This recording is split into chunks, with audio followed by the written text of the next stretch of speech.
Les voix festivalières, ce sont les voix des publics du Festival d'Avignon et de ceux qui les observent. Il y a les données statistiques, bien sûr, mais il y a la chair des spectateurs et le grain de leur voix. Vous vous apprêtez à les entendre, ces voix de festivaliers ordinaires et extraordinaires, par l'entremise de textes qu'ils ont écrits ou qui les décrivent.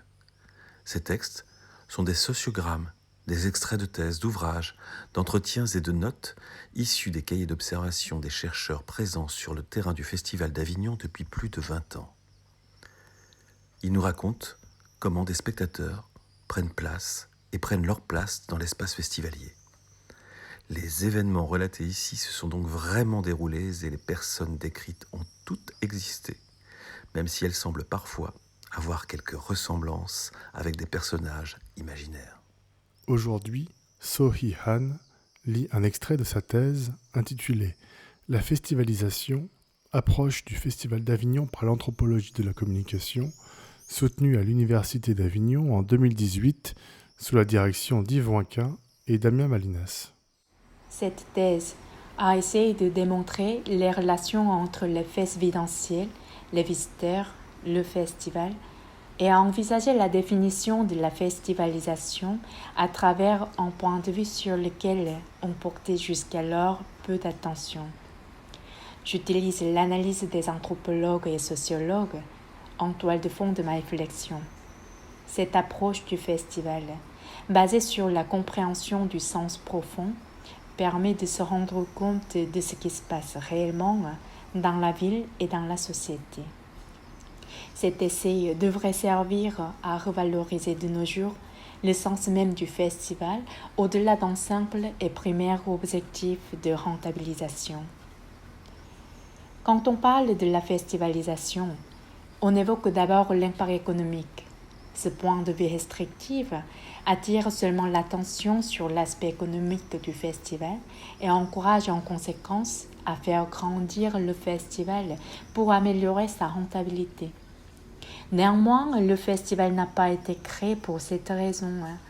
Le festival d'Édimbourg a été créé après la guerre mondiale en 1947 pour redonner de l'optimisme au public. Le Festival d'Avignon a été créé au départ sur l'idée d'ouvrir le théâtre à un public plus large, au public populaire.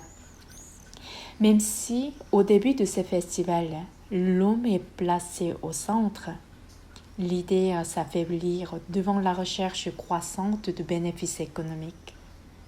Ainsi, malgré l'accroissement de l'importance économique du Festival d'Avignon, l'impact festif dans la ville se perd peu à peu. Le rituel festif est difficile à trouver. Ce paradoxe, l'accroissement économique et l'affaiblissement du rituel du festival amènent peu de festivalisation à Avignon. Dans cette perspective, il est temps de percevoir le festival de nos jours autrement. Il doit porter davantage de sens. Au cours de cette thèse, j'ai ainsi essayé de reposer la question du lien étroit, inséparable, entre festivalisation, festival et société. Ainsi, cette thèse a essayé de remettre le festival au sein de la vie quotidienne en analysant à nouveau la notion de la festivalisation. Cela afin d'approcher et comprendre le sens originel du festival, le rassemblement. Cette thèse a tenté d'analyser le festival depuis cette origine. Pour être ensemble, pour être réunis, l'attention portée l'un à l'autre est primordiale. Le rassemblement est enfin lié à la question de l'altérité, de plus en plus essentielle de nos jours dans un monde ouvert. La festivalisation permet d'élargir les visions et mieux comprendre le mécanisme des rapports entre la société et le festival. Car aujourd'hui, avec l'extension des festivals, la population en général côtoie et vit de plus en plus ce phénomène.